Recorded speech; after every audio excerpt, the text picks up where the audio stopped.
The Majority Report with Sam Seder. It is Wednesday, January 1st, 2020. My name is Sam Seder. This is the five-time award-winning Majority Report. We are broadcasting live to tape. Steps from the industrially ravaged Gowanus Canal in the heartland of America. Downtown Brooklyn, USA. Oh my gosh. Happy New Year, ladies and gentlemen.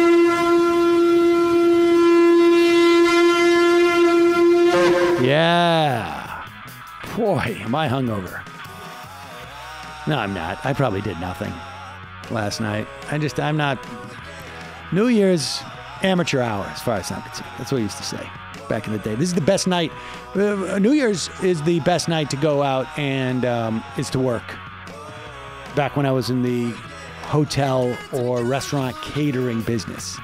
Because you get the best tips, make a bunch of cash, watch a bunch of people make asses of themselves. Not a bad gig. But those days hopefully are behind me. Not quite as young as I used to be. I'm not going to sling the drinks, as they say, behind the bar. It's a young man's game. But we're here in 2020. It's the first time I've said that in reference to today's date. And I got it right. I thought I was going to say 2019. I didn't. I said 2020. So I'm pretty impressed with that. That bodes well for this year. We still have one more Best of 2019 episode to provide for you. Tomorrow, we are back live. We're back live tomorrow, Thursday. This episode is... I just found this book fascinating and disturbing. The author, and I think he's one of the co-authors. He is Matthew Blackwell. He's associate professor of government at Harvard University. And he wrote a book, or co-authored a book, Deep Roots, How Slavery Still Shapes Southern Politics. It is fascinating and scary. The research that they have done and being able to measure politics, political outcomes, just based upon a metric that had to do with slaves and slave owners 200 some odd years ago or 150 years ago. I can't do the math. You can do the folks. This was ancient history. Ancient history. As the Republicans say. Yeah. And the fact is that even ancient history, they don't go back to that, but there was a comedy made about the Black Plague. I mean, stick around. Come for the how slavery still dictates our politics, but stay for the Black Plague also dictating our politics.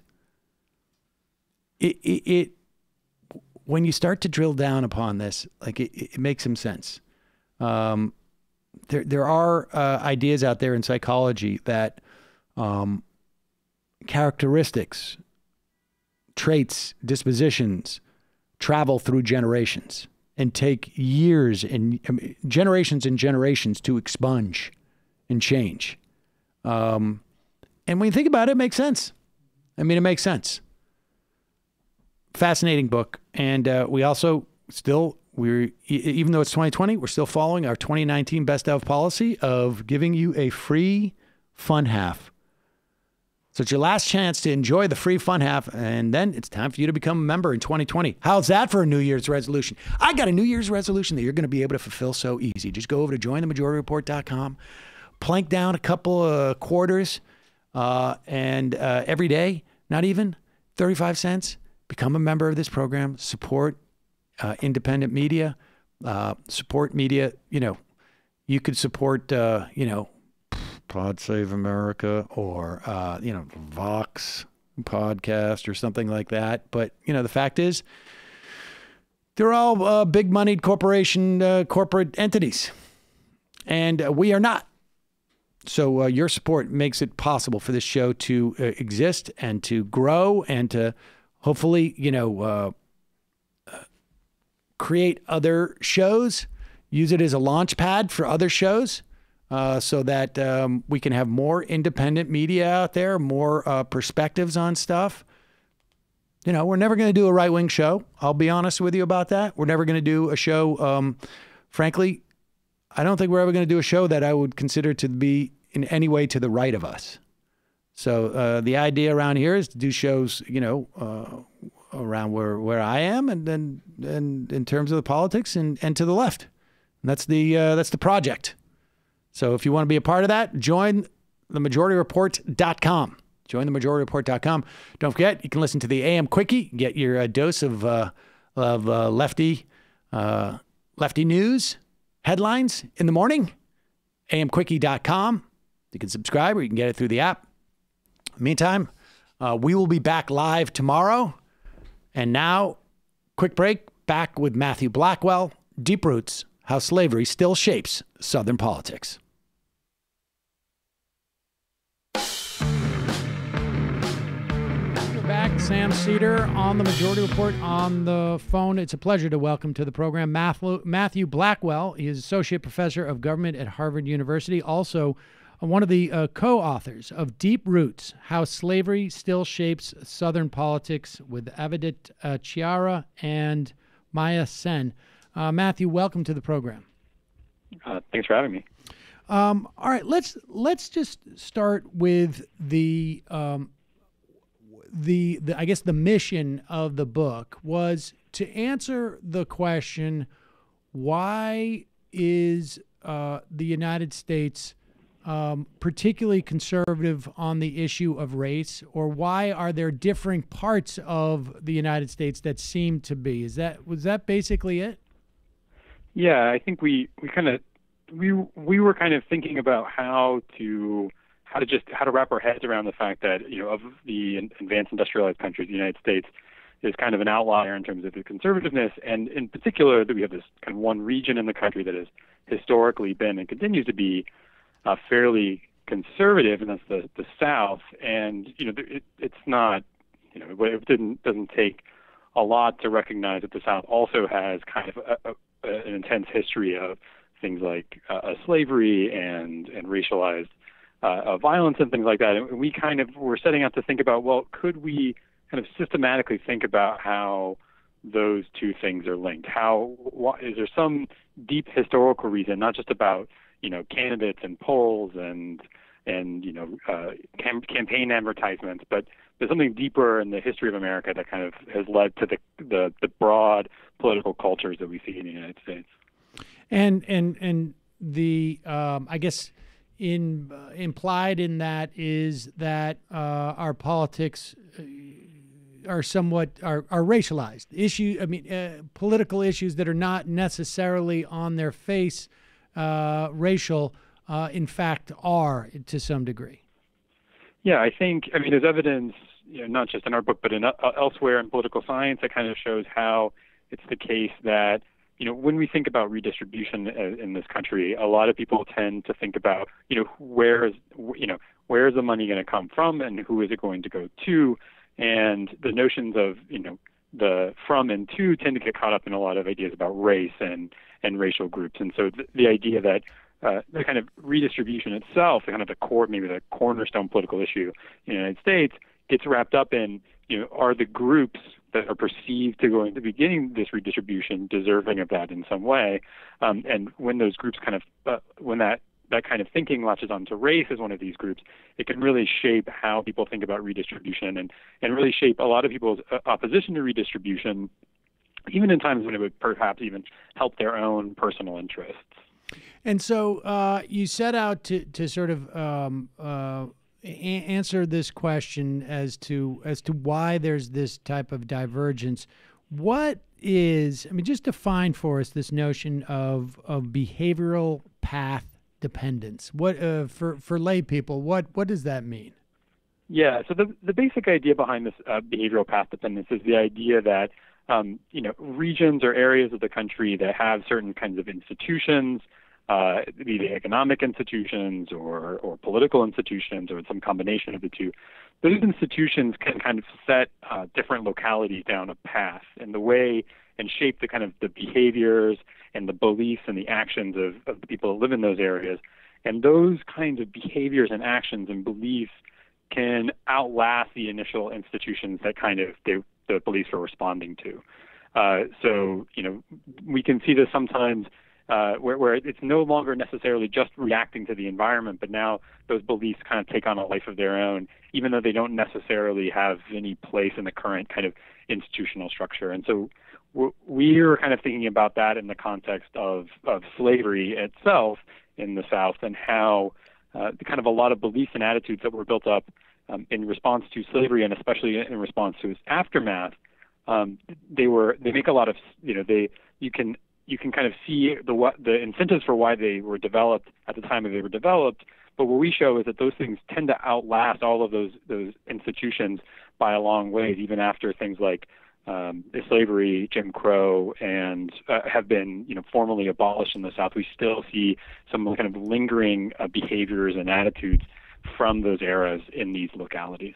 And this is sort of, I guess, I mean, there's like a parallel concept, right, in psychology and within the context of family. I mean, just for instance, that my great-grandparents, were very, very uptight about, all of us having our passports because they had an experience where they had to get out of Germany rather quickly, or Depression era folks being, concerned about money. And this is passed down generation to generation. 3 or 4 generations later, you can still have people who are really uptight about money or about their passports.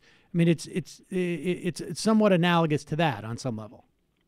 Yeah, and so I mean, if you think about and obviously some of that might be genetic about the variations in people, but we also have certain issues where it's going to be the case that the way that you come to view the world is somehow shaped by the world around you as you're growing up. This kind of idea of childhood socialization, that the way that your family talks about money, for instance, can shape the way that you're going to view money as an adult, or the way that in our instance, it's the way that race is discussed, the way that race is contextualized, the way that people talk about kind of interracial relationships. All of those things can't not but impact the way that you think about race moving forward. And even if there's a change in the context of race, obviously the context of race in say the 1940s in the U.S. South is very different than the context today. I mean, those are just different time periods with different kind of levels of, say, obvious institutional racism, but it may still shape the way you think about it and the kind of where you fall along the spectrum in terms of, having different views about race today. Okay, so you have this I guess this theory that that our politics today, not totally but largely, when we look at these maps, and I think maybe by now people have seen sort of these overlay maps that in some extent come out of your research here, but things that happened, that the way that the institution of slavery grew in the United States is predictive of basically how you'd vote today. Like, if that's the theory, then what? Just tell us the cities that you decided to look at and why those two were sort of the way to test this theory. Yeah, so the kind of 2 example cities that we kind of focus on, especially in the book, are kind of evocative of the kind of two regions of the South broadly. And the first is that we talk about is in terms of is Greenwood, Mississippi, and that's a place where it's at one point there's a sign in the outskirts of town that says Greenwood, cotton capital of the world. And it was just a kind of a powerhouse in terms of cotton productivity in the late 19th and early 20th century, and it was real kind of embedded in the Mississippi Delta and all of those things. And that has a kind of large African American population that's a remnant of that, to some extent a remnant of that era. And so we see this as one of these places that was kind of deep in the heart of the kind of the slave culture and the enslaved areas of the South. And we compare that to Asheville, North Carolina, where an area that is kind of in the upcountry, that is really rugged area, has a certain perception today, but it was never a good place for growing cotton in the 19th century, and never had a serious kind of foothold of slavery back in the pre-Civil War era. And we kind of contrast these two places because, neither of these places are particularly liberal. Both are we would, I think, generally say are conservative relative to the rest of the country. But it's certainly the case that the difference between the politics of these two areas is pretty dramatic today. And one of the in Greenwood is still extremely conservative. We estimate that very, very few white people that live in the county that Greenwood is in voted for Barack Obama in 2008, for instance. Whereas we something like 40 to 50% of the people that in Asheville, the whites in Asheville, voted for Barack Obama. And this difference we're attributing in part to the kind of the historical development of slavery in these two areas. The fact that Greenwood had this massive infrastructure built around slavery, and in its aftermath, kind of the Reconstruction period. You also had things like sharecropping and things like that kind of grew up in place of it. And Asheville never had that same kind of infrastructure in place, and never had the need for the kind of racialized politics that became some of the defining characteristics of places like Greenwood in the late 19th and early 20th century. So now let me just go back, because you say both are relatively conservative. You're talking relatively conservative to the rest of the country, or yeah. Okay. Yes. Okay. To the rest of the country. Yeah. So, One thing to keep in mind is that partially that's because we're just looking at, whites in general are conservative relative to the rest of the country. Nationally, across all races, whites are more conservative. But also just because, the South, even if you look at whites, the whites in the South are a little bit more conservative than whites generally. And that's partially because there aren't a lot of big cities in the South compared to the North, where you have like large clusters of kind of urban, young folks that would that make the North and non-South so much more liberal than the South. So in terms of saying that Asheville is conservative as well as Greenwood, there's a matter of degree, and Asheville is relatively conservative to, say, I don't know, Brooklyn or something like that, I guess. Yeah, exactly. It's just, it's not you wouldn't say that you would never say that Asheville is necessarily the same as like a place like Brooklyn or, like Cambridge, Massachusetts or something like that. But it's certainly relative to other cities in the South is pretty liberal. So the primary difference in terms of the, if you look at the voting outcomes, let's say in 5 years ago, is you guys trace back to the existence of slavery as a central defining characteristic of the locale at that time. Like, what is the threshold that in your research determines whether Asheville follows Asheville's path versus Greenwood follows Greenwood's path? Like, what constitutes critical mass for that difference? Yeah, it's one thing that's kind of interesting about, at least in the time period that we're looking at, and it could change over time, but at least at the time period we're looking at, we actually see a fairly linear relationship between, what proportion, what was the relative number of enslaved African Americans versus whites in a county in 1860, right? And the kind of propensity to vote for the Republican Party or to hold more racially conservative views, like that relationship is fairly linear. So you get, kind of as you increase the proportion enslaved in 1860, you just see an increase in the conservative voting, there doesn't seem to be, and again, this might change over time, but there doesn't seem to be a real threshold for that. As there's like these kinds of counties and those kinds of counties. I mean, we do see. You can break it out by something like, kind of whether or not some place had, less than 25% and greater than 25% enslaved, and you can see differences there. But something that's interesting about it is that it does seem to scale in this way, so that it's just, the denser it was in the antebellum period, the more conservative the politics are today. And we think that reflects the kind of what the incentives that people were responding to at the time about slavery, and how those things, how important it was to the area at the time, kind of scales in how many or how dense the slavery was in that period. That's sort of amazing that it's 1-to-1. Well, I don't know if it's exactly 1-to-1, but it's literally that sort of that there are gradations, that you don't need a critical mass, that it really is just a function of just how conservative you get was really just how. All right, explain to me just what you mean by proportion of enslaved people in the county. Does that mean the total number, the total number of in the population who were slaves? So if you had 90%, does that mean that, like, literally if there's 100 people in that county, obviously there's more, but 100 people in that county, 90 of them are slaves and 10 of them are in control?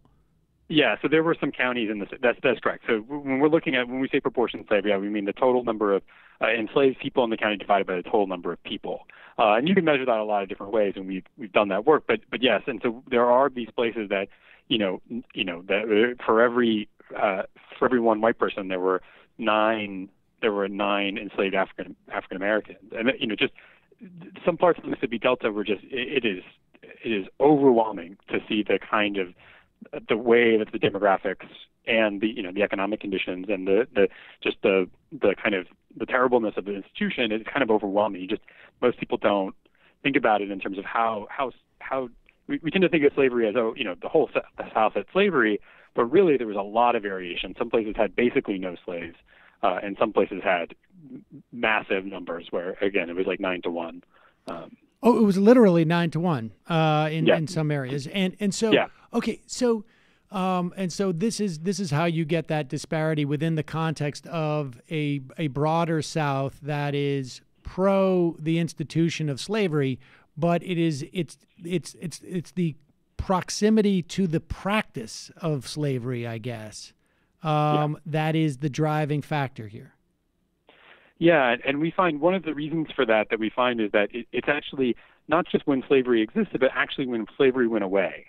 So after emancipation, after the Civil War, that the places that relied on slavery the most, that had the most slaves, that in fact where the whites were outnumbered the most, kind of once the African Americans were free, these were places that their reaction to emancipation was incredibly harsh, and they tried to enact all kinds of terrible kind of Jim Crow style laws and these things called black codes to try to constrain and restrict the mobility of African Americans in that period, and all kinds of economic institutions to react to the emancipation that were directly a function of them trying to recreate the kind of economic system that they had under slavery. And so that reaction is going to scale kind of with how dependent you are as a local area on slavery.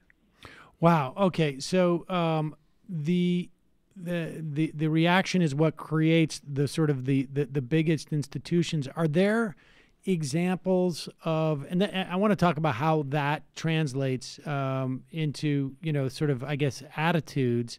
But as you say that if you have the highest concentration of slaves to non-slaves, to presumably their owners or those who are sort of like enabling their owners, and that you can see that in voting patterns 240 years later. I mean, almost, right? Or 200 years later, or I guess maybe closer to 180. But how does that match up in terms of figures? Is that because you had a lot of former slaves leave the area, or I mean, how does that translate? Or are you looking at the granular numbers, not the results from the county, but how the white population voted? Yeah, so that's the key thing here, which is actually kind of it's interesting to look at, because if you look at a map of how the South votes and you superpose it on one of these maps of the density of slavery, what you'll see from it is it looks like that the former the Black Belt, the cotton belt that kind of goes down through the southern states, the Deep South. If you look at that area now on kind of the red blue typical maps you see on TV and things, that's actually pretty deep blue. And the reason for that is these former slave areas also happen to be places where they're not happen to be, but as a direct consequence of this, are places where there are relatively dense populations of African Americans today. And so you do see that if you just look at the kind of the vote, it looks like those areas are more liberal, and they are because there are large proportions of African Americans. But what we wanted to do is actually tease this out for whites, because we thought, that those are the people for which we think that this kind of mechanism, this kind of behavioral path dependence could really act. And so so a lot of what we do in the paper and the book is trying to figure out, how can we find this out for white folks in the South. And we do that in a couple of different ways.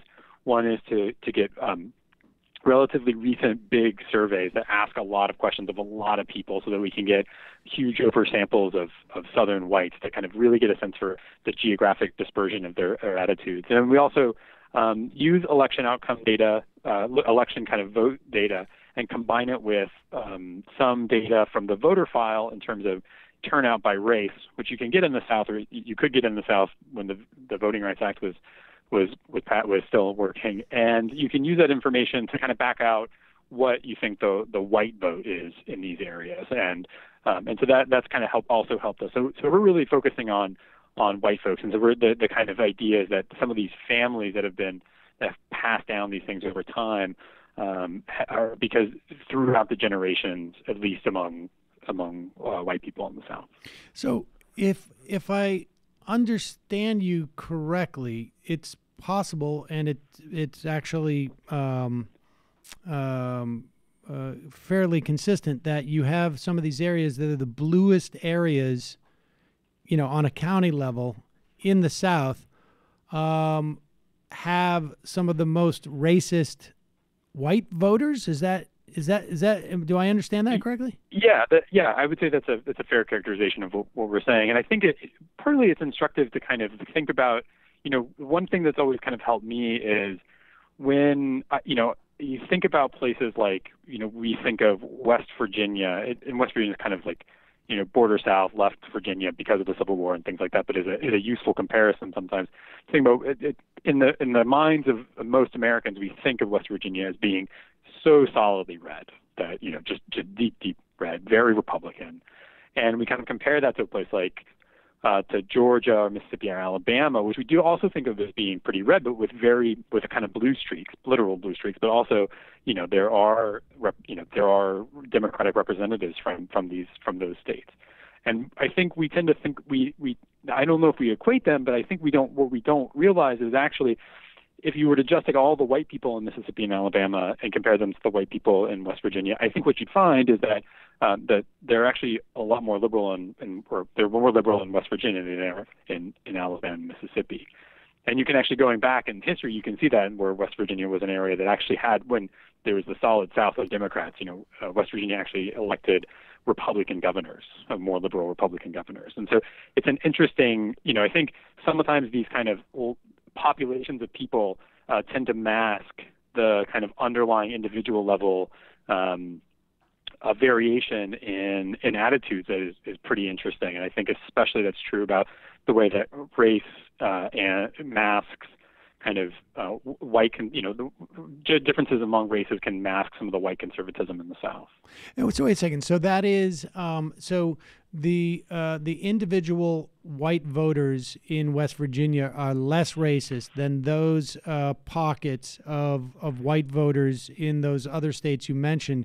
But so why does that translate? So is in that instance in West Virginia, is it that their conservative views are not a function of race? Is that I'm hung up on that. Yeah, so part of it is that I think we just don't see it because we never get an election where just everyone and only the white, not anymore. We don't get elections where everyone, only the white people vote in Mississippi or Alabama. Whereas that is basically, given the demographics of West Virginia, that's what every election is in West Virginia. And so I think if you were to hold an election where only white people could vote, right, and we gave them, we would see that West Virginia, I think, would generally tend to be slightly more liberal on a lot of set of issues than like the white folks in Alabama. Slightly more liberal, or less conservative. Yeah, I mean, it's exactly. So I mean, this is all like relative degrees, and so it's not like we're not talking about it's not going to be obviously West Virginia is not like Massachusetts or something like that, or even New Hampshire, but it's going to be relatively less conservative than these other areas. And I think to some extent you kind of see that in some of the politics coming out of places like West Virginia. It tend to be they do tend to, there's I think more kind of toying with or entertaining liberal ideas when it comes to say unions and things like that than we really see in the Deep South. But West Virginia now, has West Virginia become more conservative over time? Is that or is that that just I'm getting confused with sort of just like partisan realignment? A is a question, and B, if it is the case, does this mean that race is not exclusively even the most predominant factor in determining how conservative, broadly speaking, a population would be? Yeah, I think that's an important distinction, and it kind of helps with the West Virginia case too. Because one thing we do find is we found in our previous research is the following, which is that if you look at areas of the South that had legalized, had allowed slavery, it was legal, but had very little slavery itself. These are kind of places along the northern border states, places like West Virginia, and you match them up with similarly rural areas just on the other side of the border and then in the kind of quote unquote north. So places in southern Ohio, Indiana, places like that. What you find is actually very little difference in the attitudes that we see between those two areas, right? And that suggests that there is some, that can mean a couple of different things. That means certainly it's the case that, at least we can't, 100% of the variation in conservative attitude is obviously not due to something like slavery. And that could be for a number of reasons. It could be because there is like a significant other part of conservatism that is just part of the belief structure that drives people to be conservative or other kind of life experiences. It could also be that their geographic mobility in the country has made this the trying to tease these two things out very difficult, right? A lot of black and white people moved out of the South in the first half of the 20th century during the Great Migration to places in the North and places in the West. So we did have big exoduses of both black and white folks that could kind of, in some sense, if you think about those are now spilling over into other areas. And so it becomes harder over time to kind of see these relationships. They tend to attenuate over time just because you have people moving like that. And so it's hard to tease those two things apart. It could still be the case that a lot of this is being driven by race. It's just kind of indirectly through people moving, but we can't quite tease it out without getting a full accounting of everyone's family history, and that's obviously very difficult.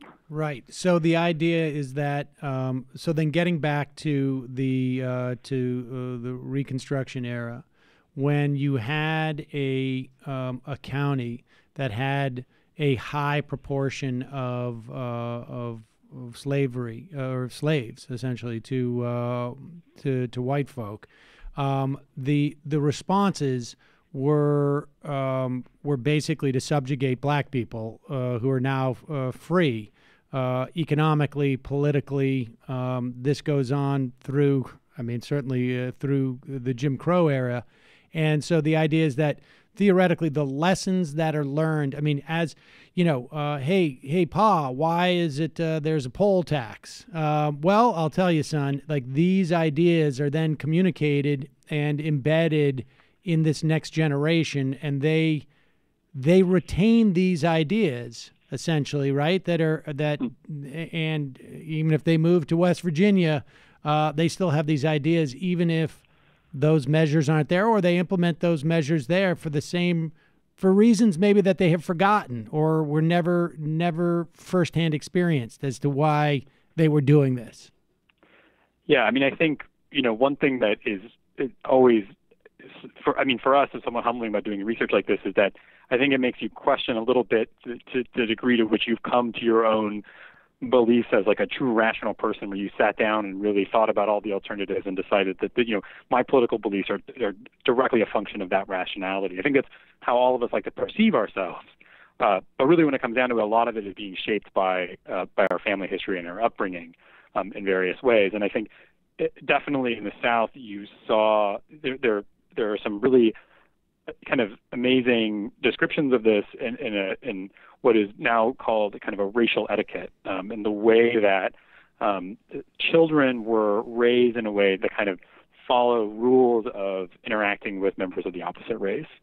In the South, it was highly codified, informally. It wasn't always legal, but there would be strict rules about, say, when a young white child was walking on a sidewalk and a black adult approached them, who would get out of the way, right? And who had the right of way in that situation? It was always the young white child, and there were certain ways that young white children were allowed to talk to adult African Americans, and these kinds of structures were heavily enforced, right? Along with things like children's versions of things like the KKK, clubs that kids would join as part of this, and all of these kinds of these infrastructure was built up around making sure that that white and black people understood what the rules were for interacting, and in particular to make sure that everyone understood that African Americans were in a subjugated position relative to whites. Right. And I think that it was overwhelming when you look at kind of the people that have done historical work to figure this out.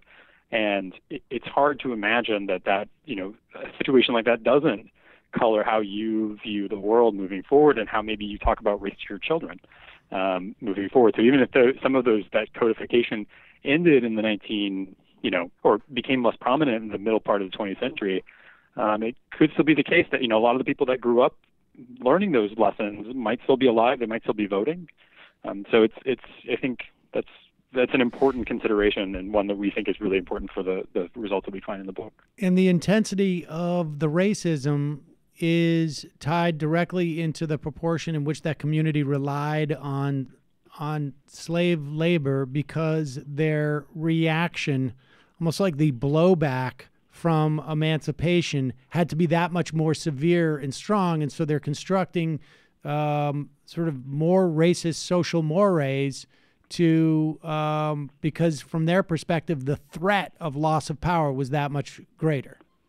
Yeah, I mean, you're talking about situations where the local white in a county, the local white population, again, might be outnumbered 9-1. So if you just think about majority vote, that's a problem for a white population that really saw itself as being the only responsible group of people to be able to run society.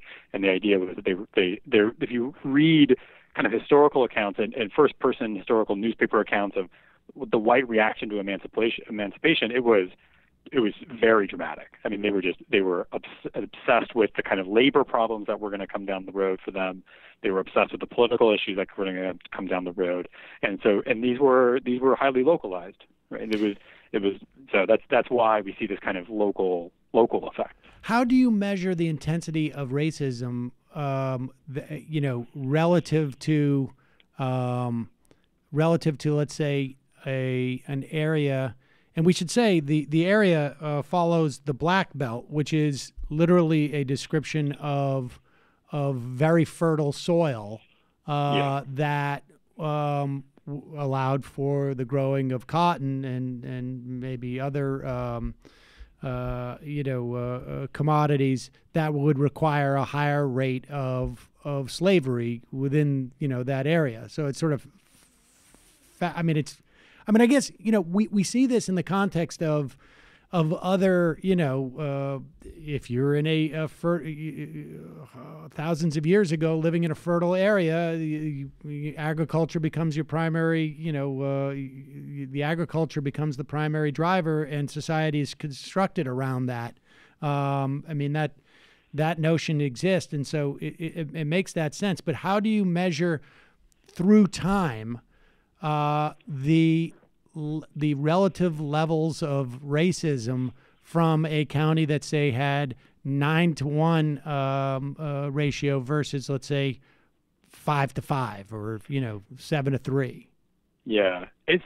I mean, so that's. I think for us that was one of the most challenging things about the book, and one of the reasons why we decided to write a book was because we thought, part of it is kind of data, data detective work, trying to find the little bits of quantitative evidence that we could get from whatever source. So it looks like different things in different time periods. So, when we had to look about a little bit about this in the antebellum period, and there we were looking at how different members of the Georgia state legislature voted, and how did the ones that lived in the kind of high slave areas vote compared to the low slave areas. We looked at how, in kind of moving forward in more of the Jim Crow area, we were looking at how did counties, when ratification of Jim Crow state constitutions, particularly we looked at Alabama, were up for a vote to ratify the Constitution that was explicitly about restricting the kind of ability of disenfranchising African Americans, putting all the kind of Jim Crow era laws on them. And we looked at, how did the counties vote for this? And we find that, the areas that had higher levels of slavery were more likely to vote for to ratify the constitutional amendment that would disenfranchise African Americans. Later on, we got data on lynchings over the course of the kind of late 19th, early 20th century, and found that as a proportion of the total number of people, there were more lynchings of African Americans in these areas relative to the low slave areas. And then moving kind of steadily moving forward in time, we can use once the disenfranchisement of African Americans is complete, we can actually use just the vote shares in these areas because those are just basically white elections, and so we can look at how they voted in terms of national elections in that time period, and then fast forwarding over time to today, we can start to look at things like big surveys that are being done by the National Election Survey, done by political scientists in Michigan, and then another survey that's now kind of even bigger, and we can look at questions that specifically ask people things like, how warmly do you feel about this group, on a scale from 0 to 100? And they ask about, what do you think about black people? What do you think about white people? And we can look at just the difference between those two numbers as a measure of kind of racial preference. Wow. And then today, I mean, now there's political science is trying to get very sophisticated about how it measures kind of views on race that are kind of more, say, hidden than the kind of obvious racism of the biological racism of the past. And so we use some of those kind of more subtle measures in the current time period.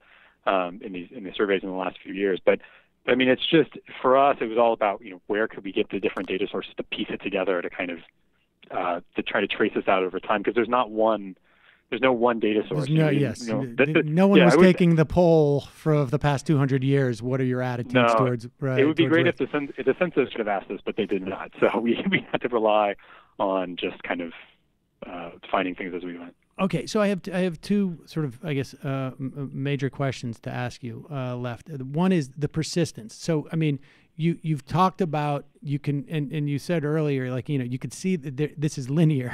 Like, you can follow the trajectory of this. And I imagine, when you say that you can measure the incidence of lynchings, and I would presume probably to the extent that data is available, in the 20s, it may have been a little bit more public, or at least, newspaper reports, like the incidence or the size of the Klan in a specific area. I would imagine that in and of itself provides the durability, like each era provides its own sort of reproduction machine of these attitudes.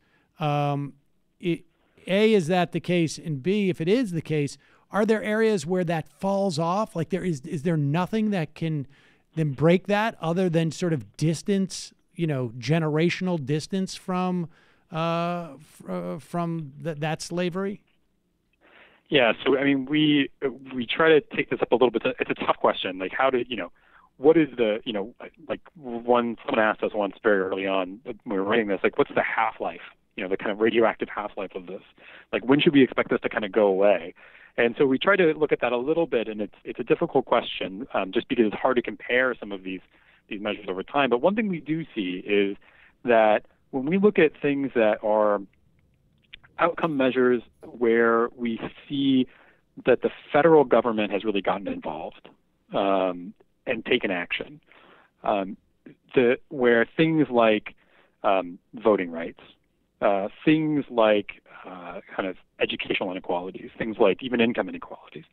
What we see is that those types of measures, the kind of black-white wage gap, the black-white education gap, and the black-white kind of turnout gap, those things used to be really heavily correlated with slavery back in the early part of the 20th century.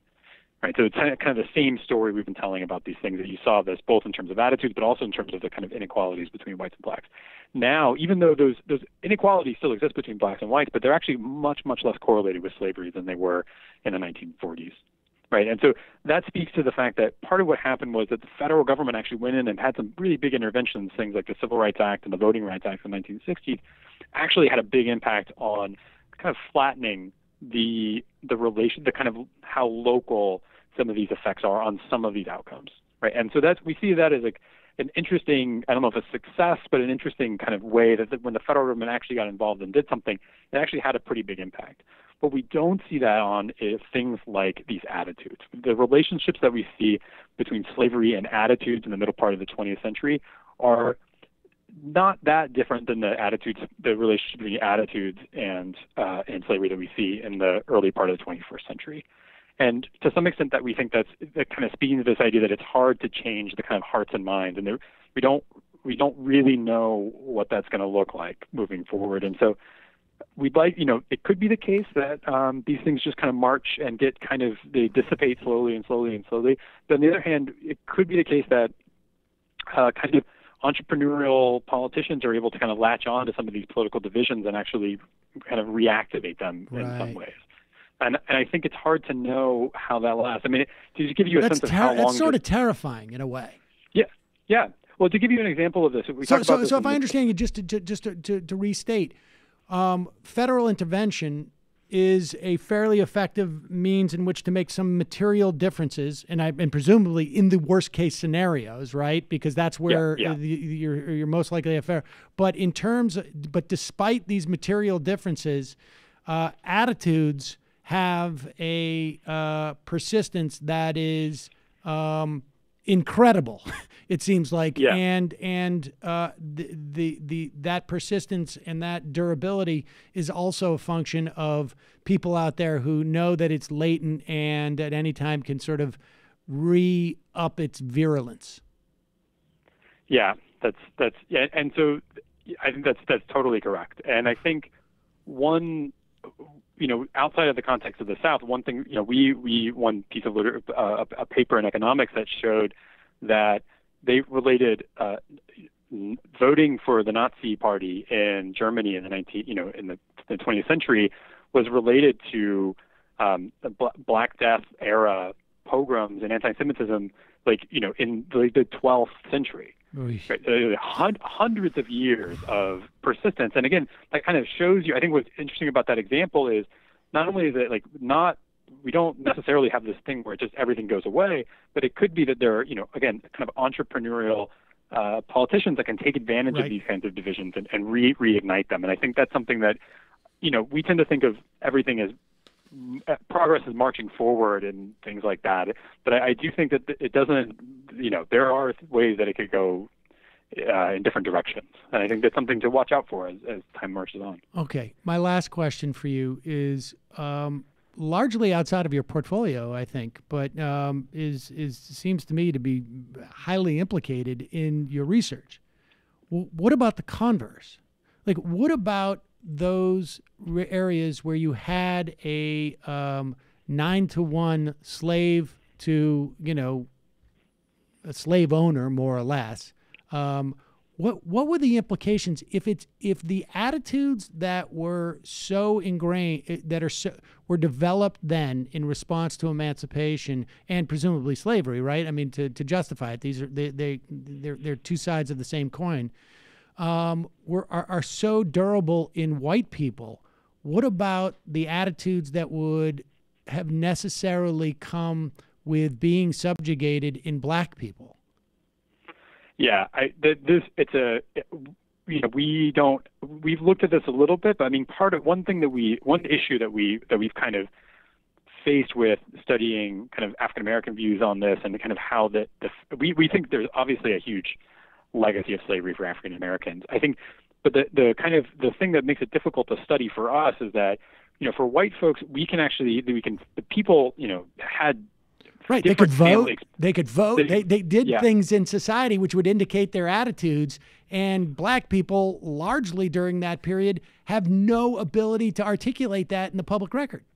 Right. Well, not just that, but there's a variety of ways that whites could interact with society, and a variety of ways that they could interact with the slavery and the issues of post emancipation. Whereas African Americans had basically uniformly treated by these institutions. Right. Basically, massive proportions were enslaved. So it's not like there was a big group of African Americans that were not enslaved that we could look at. How did their attitudes form over time if they didn't interact with slavery? Whereas with white folks, we definitely have these areas where they just didn't interact with slavery all that much. And so there's more. We think that it's almost like it's so the impact on African Americans was so overwhelming that it makes it actually difficult to kind of study, because it's hard to figure out, what would have it looked like for them if this institution didn't exist. I mean, that's almost like a crazy question to even wrap your head around. And I think that's what makes it a difficult thing to study. Having said that, I think there is evidence that African Americans have higher degrees of what's called linked fate, where they tend to think about what's good for the group is good for me, in terms of the descriptive representation and things like that. And we think that could be in part driven by this kind of interaction, the way of being subjugated in this way in this manner, definitely seems like something that could lead to those kinds of attitudes over a long period of time. At the very least, your research shows that the legacy of slavery, particularly how it impacts attitudes, individual attitudes, has an incredible amount of durability.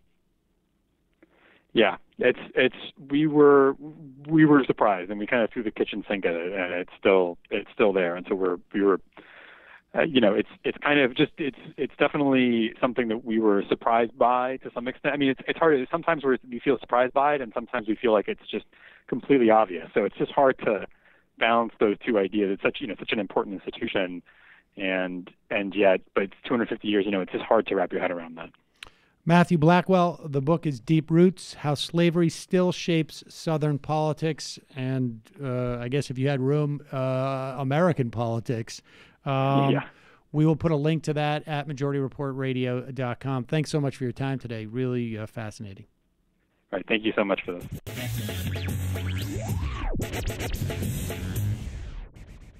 Let's... We get into dessert now? Yes. We're going to start with dessert. Now, Matt got into a little exchange with a man on Twitter, or a woman. I don't know. We don't know. Twitter is semi-anonymous always, I guess. I don't know. And replying to Matt, this individual on Twitter said, Sam Seder challenged Steven Crowder fans to find the truth, but you fail to validate your claims for irrational political vengeance? I'm not sure I get what? What was the first part of this? What this is just us demanding a debate. I see. Yeah. If you have some sort of evidence, then put it on the table. Otherwise, what can be asserted without evidence can be dismissed without evidence. Fair enough. This was in November of 2018. And I waited. Part of the reason why I waited, because I had a feeling I'd get another piece. And that happened back in May. And I've waited because I was also hoping for another opportunity, but it's not coming.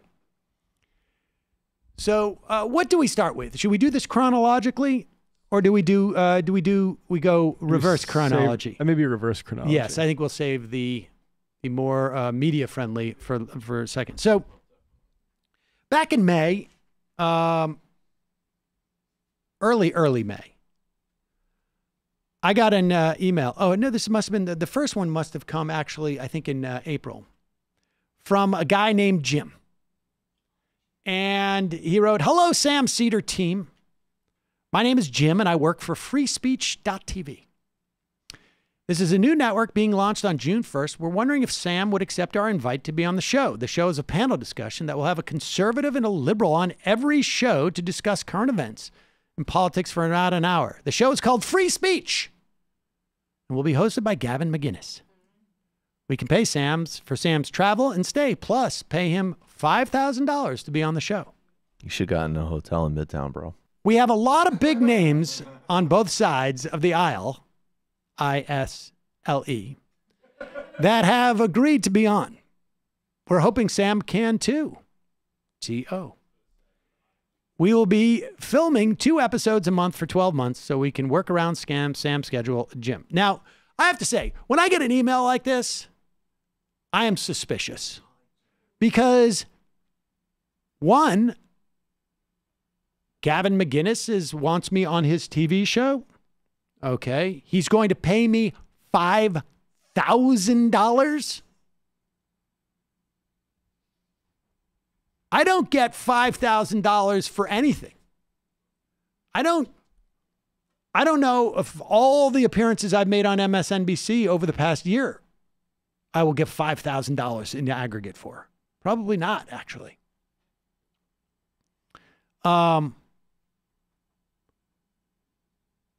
So I got very suspicious on this. Now, whenever I get suspicious, what I do is I send it off. I say, I'm not going to answer this. I'm going to have Patrick answer it. Patrick, who works, you never hear me reference him because he works in the basement here at the jury report. We just bring him out to just look at it. So Patrick responds and says, oh, yeah, Sam's, could be interested. Tell us more.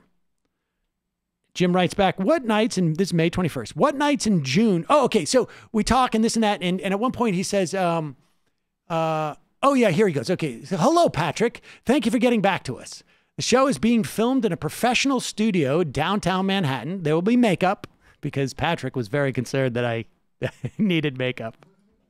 Patrick throws a lot of shade at you. Yeah, Patrick is, but Patrick was like, well, Sam wants to know if there's going to be makeup. I was just curious, like, what the heck is going on here? And so there will be makeup. About 30 guests in the audience. The show will be shown on Free Speech TV, but we'll be putting up some interesting parts of the show on YouTube. The show is all about having conservative and liberal ideals being represented in long-form, hour-long discussion. I saw Sam's interview with Glenn Greenwald the other day. That was awesome. This is kind of the same idea. The guests maybe not agree on some of the current political topics discussed, but we do it in a fun and respectable manner where both perspectives are shared on any given topic. Is this person ESL? Like, they keep using the wrong word for things. Well, I don't know, but I have a feeling that Jim is not really Jim. Maybe you guys should lay off Jim. I think Jim used to work at Vice. I think Jim has a drinking problem. Now, we want the viewers from right to left to be able to do both sides, not feel like they're watching another Fox News or MSNBC echo chamber. Gavin would be the host of the show, and the 2 guests will be a liberal and conservative on each show. We're shooting 2 episodes a month for a year, so we can work around Sam's schedule. Is there a particular conservative guest Sam would like to be on the panel with? We could make it work. Steven Crowder might be a good pairing, for instance. And he is willing to do the show. Ooh. I have noticed a lot of Sam's fans want Sam to debate Steven. This could be perfect forum for that. We're getting a great response, blah, blah, blah, blah, blah, blah, blah, blah, blah, blah, blah, blah, blah. The psychos, blah, blah, blah, blah, blah, blah, blah. We could do a conference call with Gavin if you guys wanted to. Now, here's where I think, like, oh, this is real. And I'm not going to go do a show where Gavin gets to pretend he's Dick Cavett. I'm not going to go do a show where Gavin pretends that he is like some type of just neutral host, because Gavin is clearly trying to resuscitate his career. Now, I would go on with Gavin on his show if it was live, or I could record my version of it. And I would have Gavin on my show if we were going to debate about something, and I would do it for free. The only way that I would agree to help revive Gavin's career is for a minimum of $250,000. But I would pay my way. I would get there on my own, and you wouldn't have to put me up. But that's not the point. So Then Jim writes, don't go to this yet. On May 21st, what nights in June will work for Sam? We ideally are going to shoot in the city around 8 p.m. Fridays. It allows the studio, blah, blah, blah. Thank you greatly, Jim. Patrick responds, hi, Jim. Sam says, whatever night Crowder is there works for him. P. Patrick. And Jim responds on May 21st at 3:21 p.m. Awesome. Thank you. We'll be back soon with dates. Then on May 30th, we haven't heard anything. And I say to Patrick, what's the deal? And he writes on May 30th, hey, Jim, Sam just asked, what's up? Do we have a date yet? And then on May 30th, 11:32 a.m., thanks for following up. I'm sorry it's taken so long. I'm working hard on it, and we are in dialogue over it with Crowder. I will know more in coming days. I will get back to you for sure. Thanks again. I think it'll be awesome when it happens. I think Sam is hilarious. Thanks, Jim. Patrick, you tell Jim that I said thank you. But then June 3rd comes around, and Patrick, I almost said me. Hey, and Patrick writes, hey, Jim, any word? Question mark. And Jim writes back on June 3rd. Yep. Made some progress over the weekend. Hope to have an answer for you guys at the end of the week. Thanks so much. I just want this as just as bad as you/Sam want it. And then on June 9th, Jim writes, we tried hard, man, but he just won't do it with Sam. Very disappointing. Is there anyone else that Sam might want to be on the show with? Just a couple ideas. Ann Coulter lined up on the 26th. We could offer Boring. Sam. Also, what about Jimmy Dore? We've been talking to him. Thank you, Jim. Oh, my God. Where is the Trump cuck? And so Patrick writes back, oof. I'll ask him about the others. What happened with Crowder? He won't do your show or won't do it with Sam? Did he give a reason why? Sam's going to be cranky with me, which is true. I was really cranky when Patrick told me this. And then Patrick, I didn't get a response. And I was like, Patrick, what's the deal? And so he writes to Jim on June 12th. Hey, Jim, so now Sam thinks I messed up somehow on the Crowder thing. And that's why it's not happening. He didn't really react when I mentioned any of the other names. I can press him again, though. I'm sorry, Patrick. I was so cranky and wanted to Klobuchar-esque. Well, I thought that I said to Patrick, I said, hey, man, did you screw this up? Because I wanted to debate Crowder. And he's like, no, I didn't. And I said, are you sure? And he's like, no. And so that's why he wrote Jim that way. Then you threw a chair at him. And then Jim wrote back, all right, man. I know you guys are going to be pissed, but here it is, what we got out of Crowder. Crowder said he has 4 million YouTube followers and Sam has 500K followers. We already up to now 650,000. Growing fast, faster than Crowder. Wow.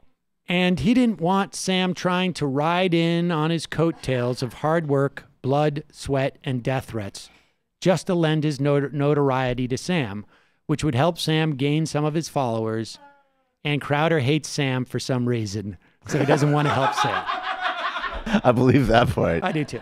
Now, the funny part is, now, of course, like... Wait a second. Crowder's willing to lend his brand out to unknown college kids. Well, Imagine that's the what point. they could capitalize on. I happen to know for a fact that there's never been a single college kid that Steven Crowder has debated that has even close to 4 million YouTube followers. In fact, I will bet that I have more YouTube followers than any college student that he has ever debated.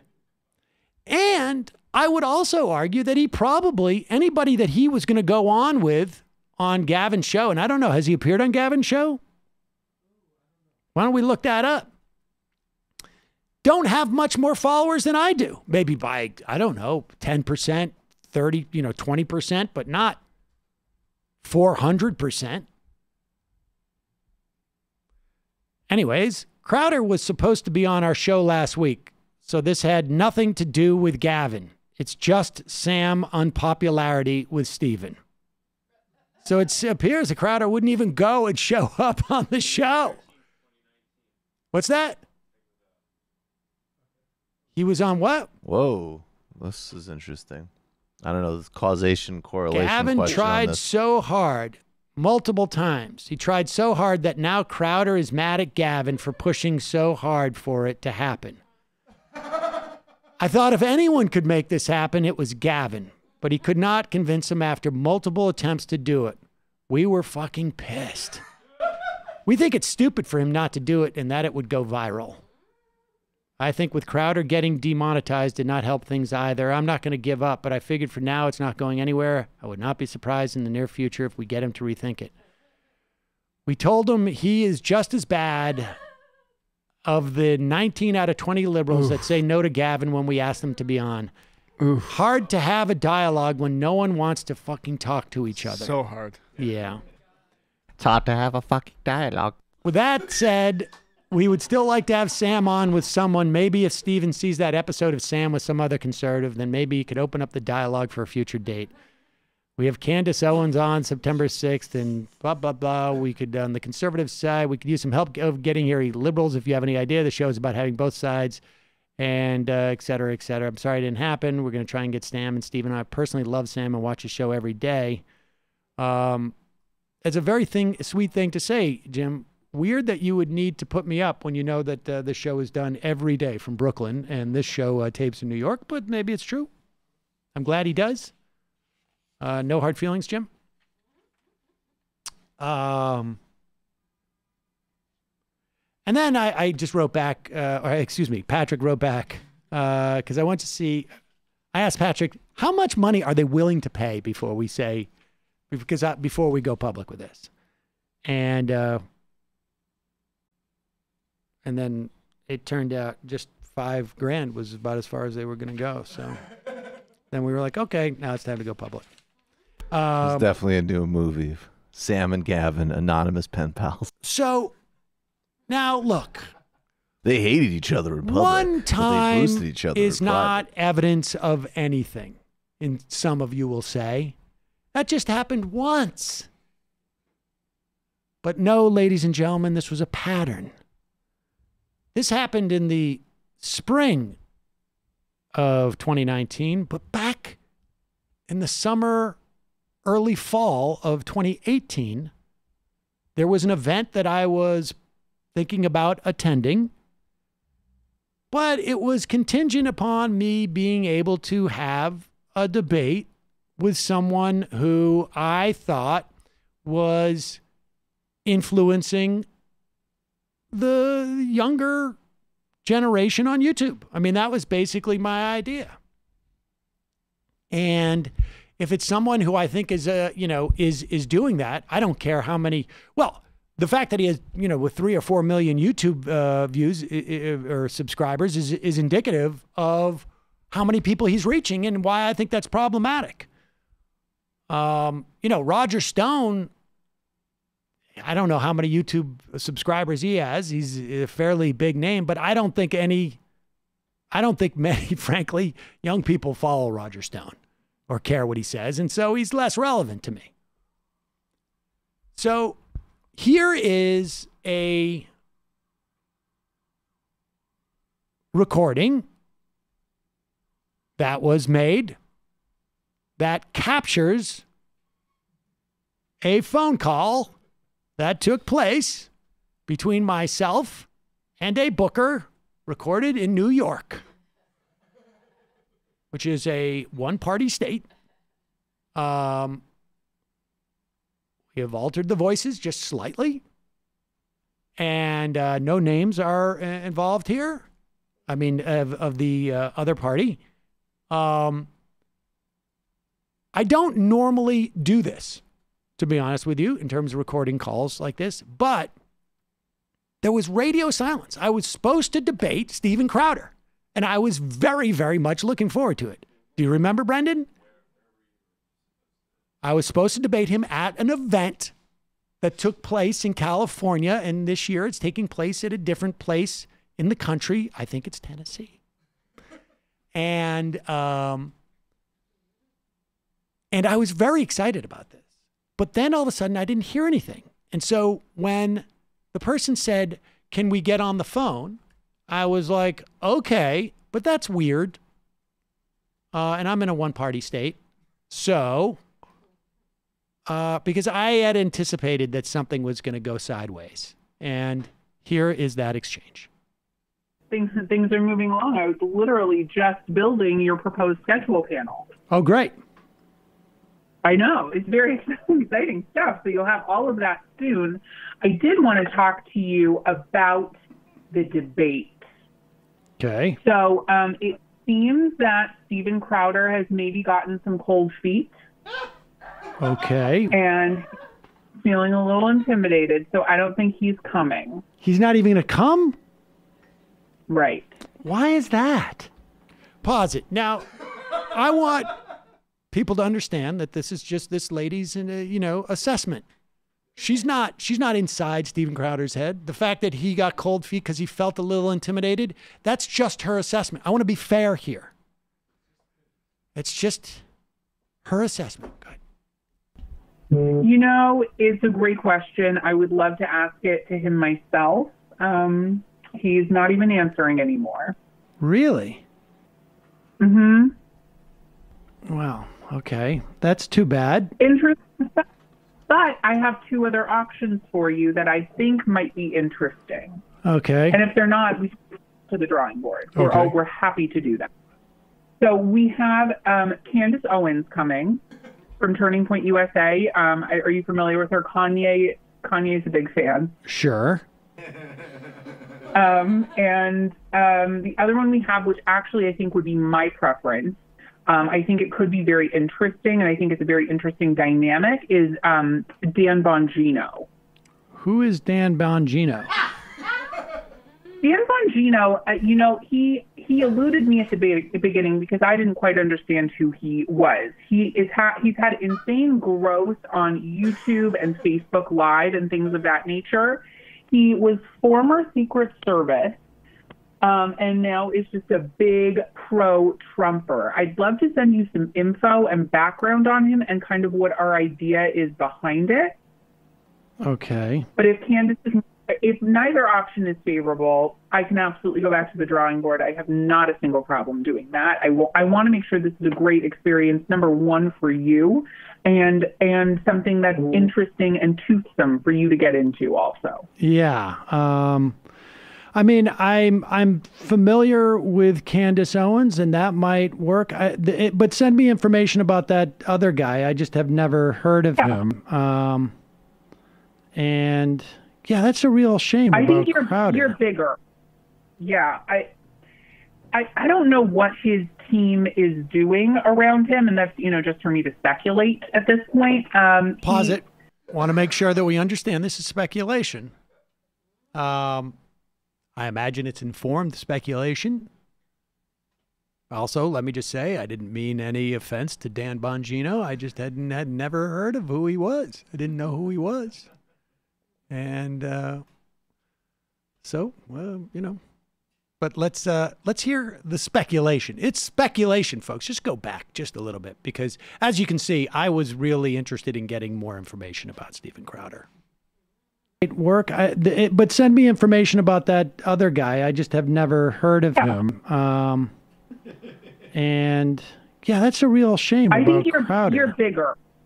Yeah, I don't know what his team is doing around him, and that's just for me to speculate at this point. I don't know. He has a team. He has a whole team, and he won't do it. He can bring the team. I believe it's his father, but I can't confirm or deny that. Okay. All right. I'm not sure. That was just my inference. Pause it. I want to make it clear.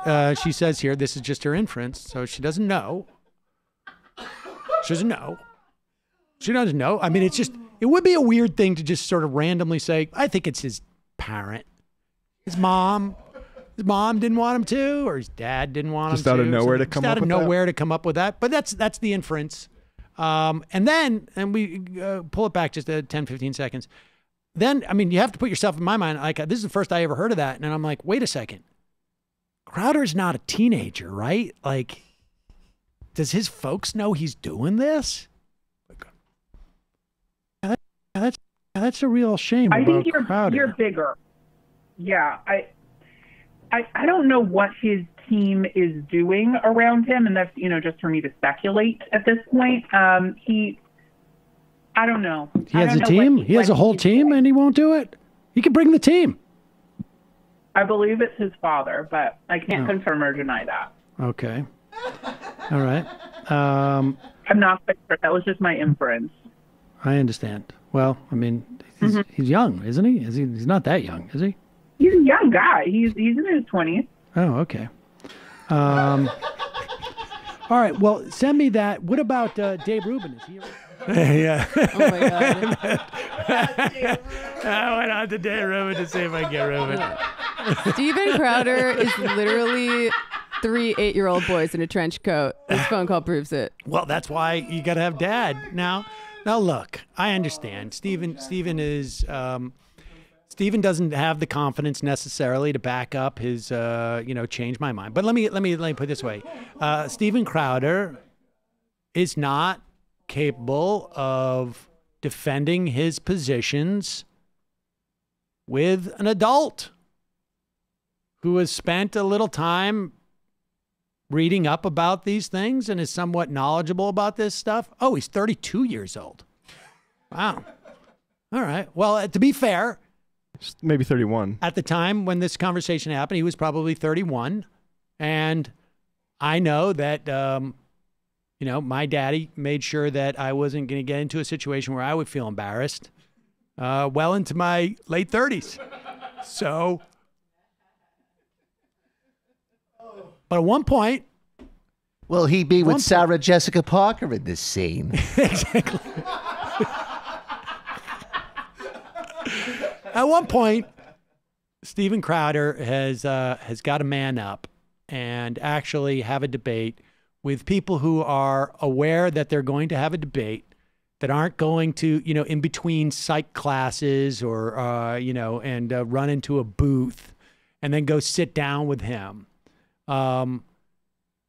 That's, I'd be like me going to, I don't know, an elementary school and saying, like, who's going to play one-on-one basketball with me right now? So, just did this because I know a lot of Crowder fans out there no, wait a second. I don't want to laugh about this because this is not easy for folks. There's a lot of people out there who think that Steven Crowder is some kind of champion of theirs. And the fact is that if he actually felt confident about what he espouses, he would be open to having a real exchange with people who know what they're talking about. Which is not to say that college students don't, but like I say, I've seen some kids who do quite well with Crowder. But I mean, to be walking down the quad and just seeing a booth, you're not prepared for it. You don't know who you're dealing with. You don't know what the topic is. And sometimes they do pretty well anyway. It's true.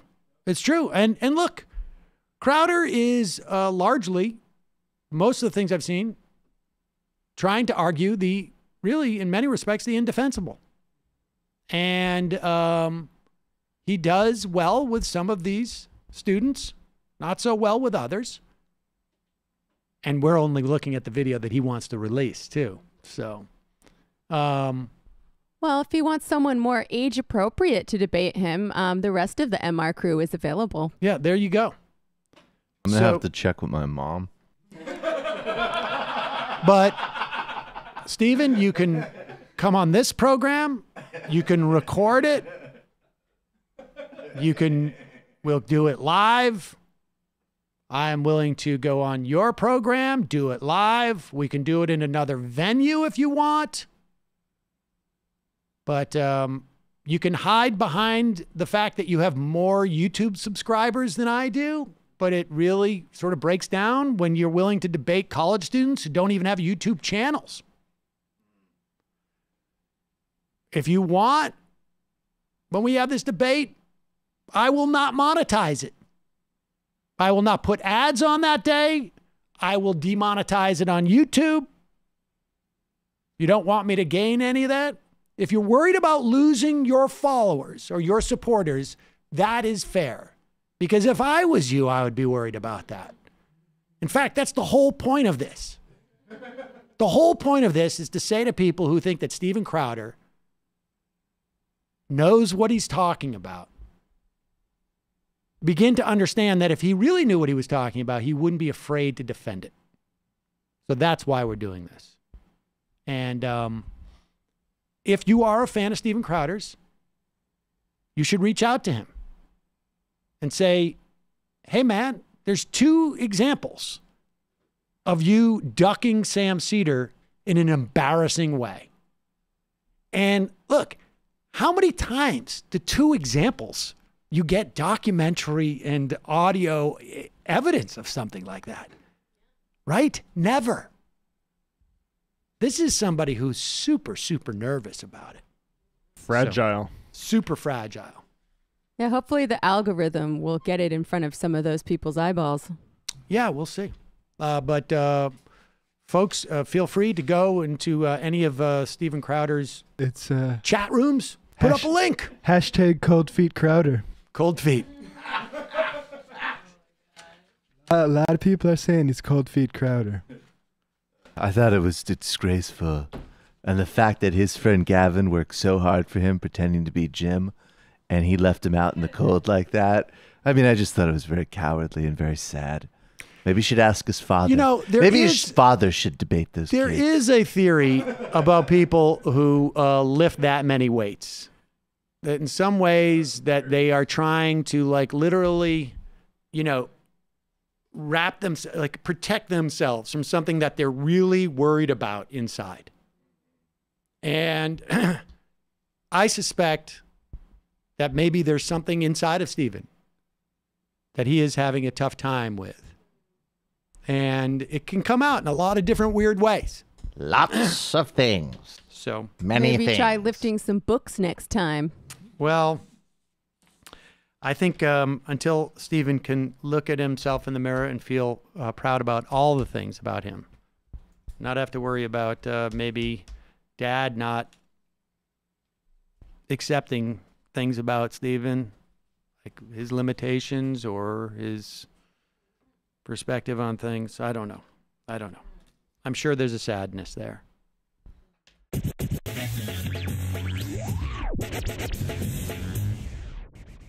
Let's go to this. This is exciting. Let's just get this out of the way, shall we? Yeah. Folks, as you know, Steven Crowder, we dropped the Crowder files the other day, and we, again, encourage you to take a picture of your socks and help Steven Crowder, who got cold feet, and just send it to him as an inspiration for him to get some, maybe to warm his feet up and come and talk to us.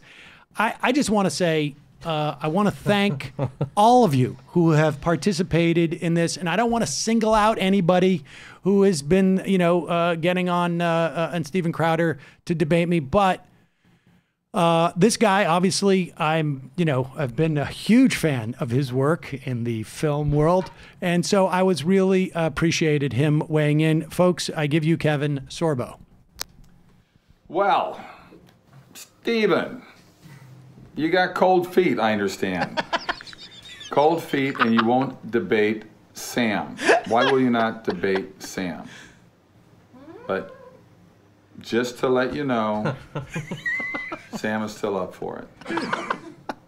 All right? So just call Sam, and you'll set something up. But if Steven's dad won't let him debate you for some reason, Sam understands. He says he gets it. All right. You should rewind that. I hope I've done my job. And I'd be remiss if I didn't promote my latest movie streaming on Amazon.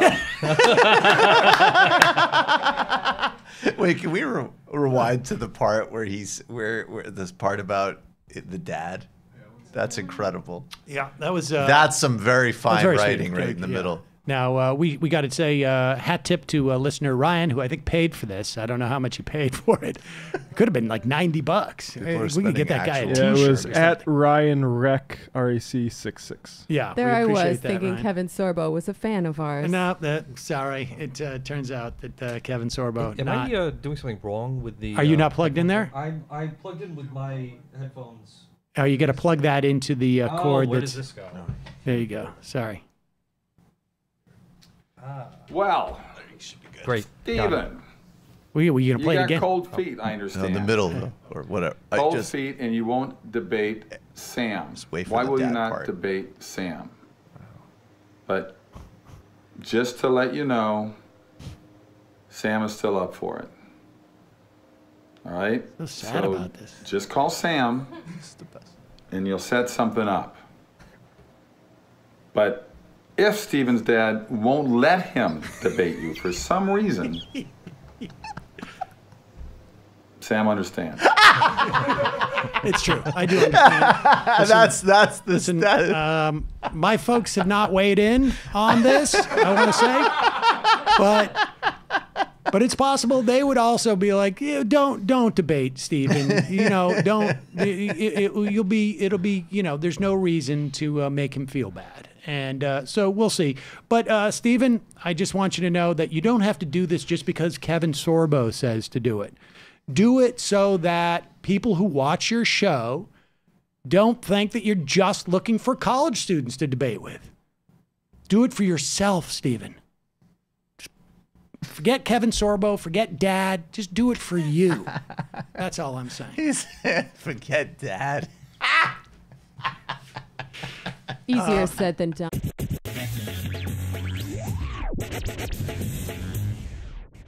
I know I've been critical of, what's his first name?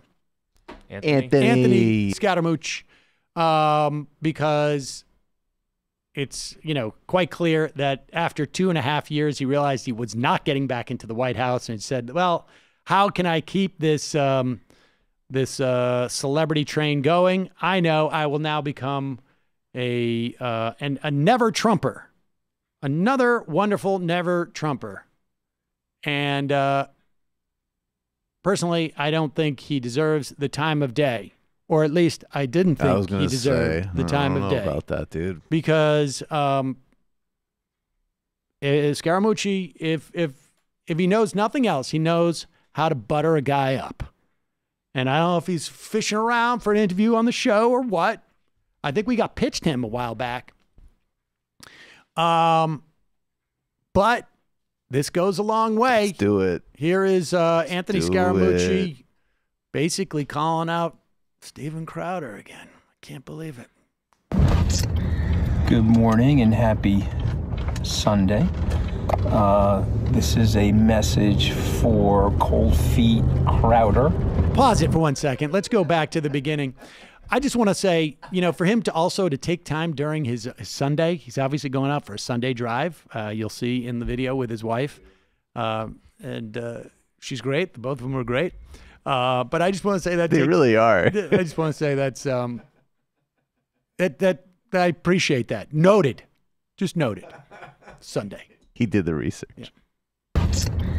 Good morning and happy Sunday.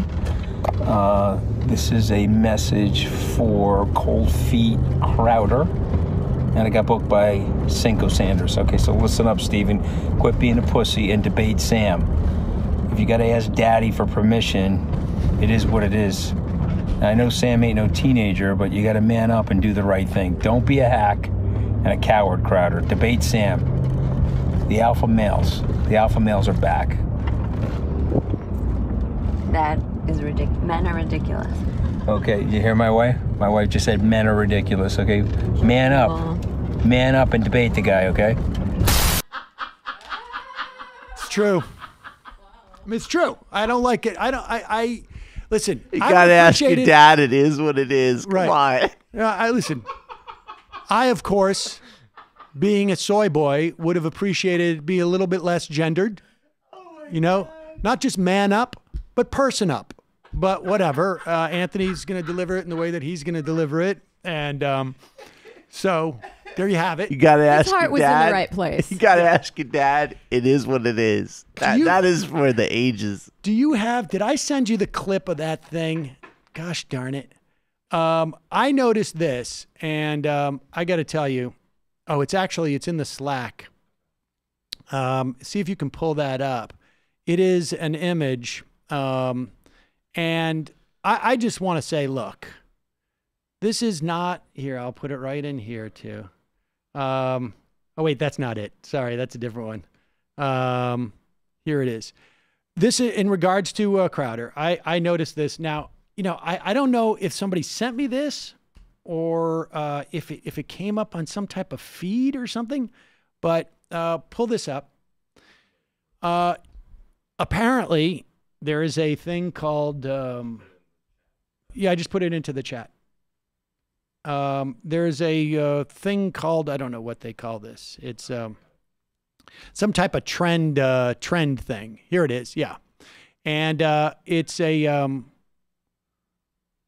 gives tweet engagement stats. And here's the tweet that Steven Crowder did. Join us tonight, 8 p.m., 7 p.m. for the LWC live stream with Pinterest whistleblower Eric Cochran. I don't know what that means. And half-Asian lawyer Bill Richmond. Good stuff. Very funny. This was on October 3rd. And there was these tweet engagement stats, and this I found pretty funny. The top hashtags in this tweet were 40% was the plurality, was Cold Feet Crowder. And then the top words, 33% debate, 20% Seder. Let's see if there was any more top words. Oh, that's it. Okay, sorry. So, can we watch the Scaramucci thing again? Let's just watch the Scaramucci one more time. We're having fun here, folks. Good morning and happy Sunday. This is a message for Cold Feet Crowder. And I got booked by Cinco Sanders. Okay, so listen up, Steven. Quit being a pussy and debate Sam. If you got to ask Daddy for permission, it is what it is. Now, I know Sam ain't no teenager, but you got to man up and do the right thing. Don't be a hack and a coward, Crowder. Debate Sam. The alpha males. The alpha males are back. Oh, yeah. We're back, baby. We are back. The alpha males are back. I know when he first got on the like Trump is unstable, needs to be removed from office train, we were all like, this is such a cynical play by a cynical person. But now I think he's a genuine play by a genuine guy. Yeah, it's coming up. Let's go. We got a pretty fun segment coming up right now.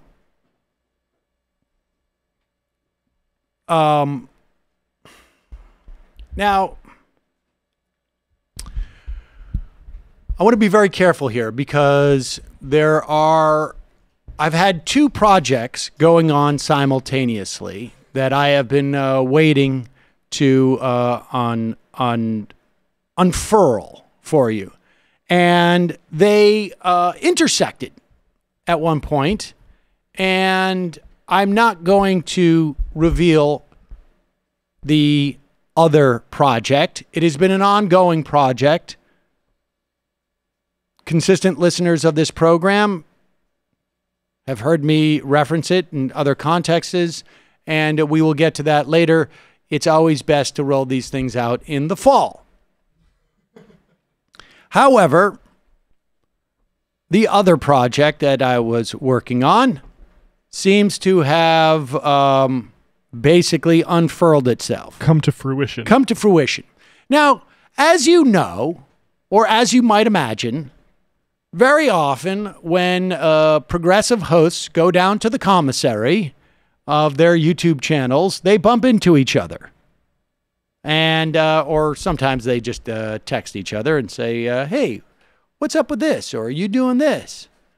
Are you contemplating going to Politicon this year? Are you going to go to that conference? Hey, if you go, can I borrow your microphone or your lanyard? You have chats like that. Well, we've been going back and forth. I have been a little bit with David Pakman.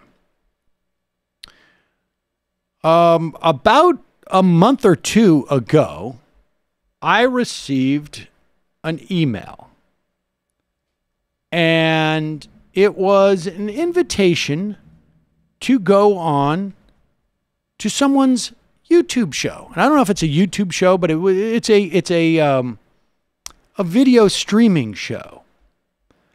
And now we get these type of things all the time, and sometimes I got to be honest with you, when we get emails that purport to be offers, a lot of times I get a little bit suspicious. I'm not quite sure about this because we have times where, right-wingers like to, fish around and looking for stuff like this. And, well, so we got this invite, and I will leave it there for a moment. Well, I should tell you right now, it was for the Gavin McInnes show. And I will read from that now. Hold on. I'm trying to get that. Here we go. Bear with me. This is an email that we got, and I got actually two of them. I got one email from what purported to be, shoot, what is going on? Oh, I know what it is. Fuck you forever. That's my common quote I say. It's fuck you forever. We're done. That was not the email, but it was from the... Yo, if that was the email, I would give nothing but props to Gavin McInnes. Here it is. Have you guys... I'm pretty close to non-ironically using that, I think. So, it's pretty good. Back in May, we got an email. Hello, Sam Seder team. My name is Jim, and I work for freespeech.tv. This is a new network being launched on June 1st. We were wondering if Sam would accept our invite to be on the show. The show is a panel discussion that will have a conservative and a liberal on every show to discuss the current events and politics for about an hour. The show is called Free Speech and will be hosted by Gavin McInnes. Now, the line I'm about to read to you now, I don't know if you're going to appreciate how completely nuts this is to get an email like this. We can pay for Sam's travel and stay, plus pay him $5,000 to be on the show. We have a lot of big names on both sides of the aisle who have agreed to be on. We're hoping Sam can do. We'll be filming 2 episodes a month for 12 months so we can work around Sam's schedule. Thank you, blank. Or Jim. Let's just call it Jim.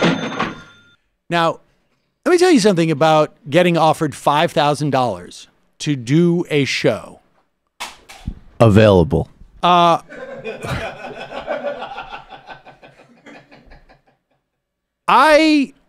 went out to do Mark Maron's TV show a couple of years ago called Maron. I did not make $5,000. I have been a paid contributor on MSNBC. I go on 4 to 5 times a month, some months 6 times, some months 3 times, something like that. I've never made anything close to $5,000 in 1 year. 1 month. I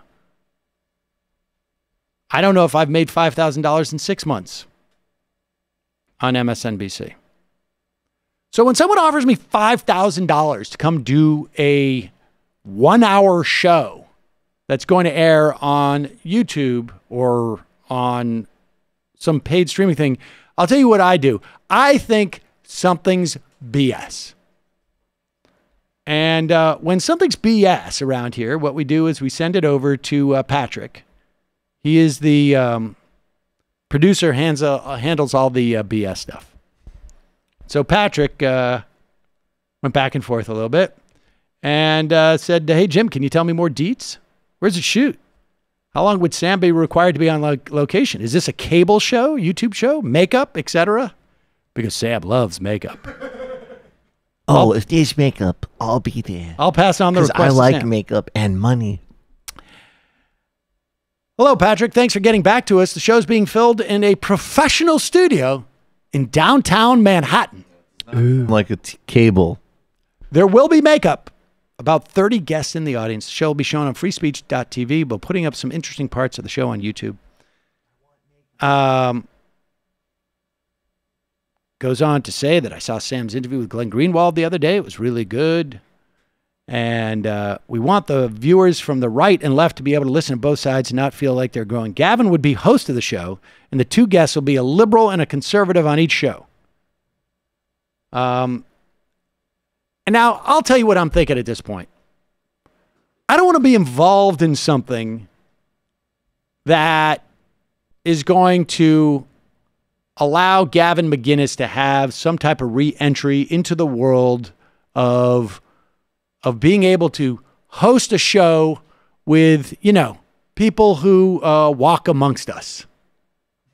Do you know what I mean? Like, I don't want to be involved in lending my credibility and just walk on a show with him. I no, I'm not interested in that.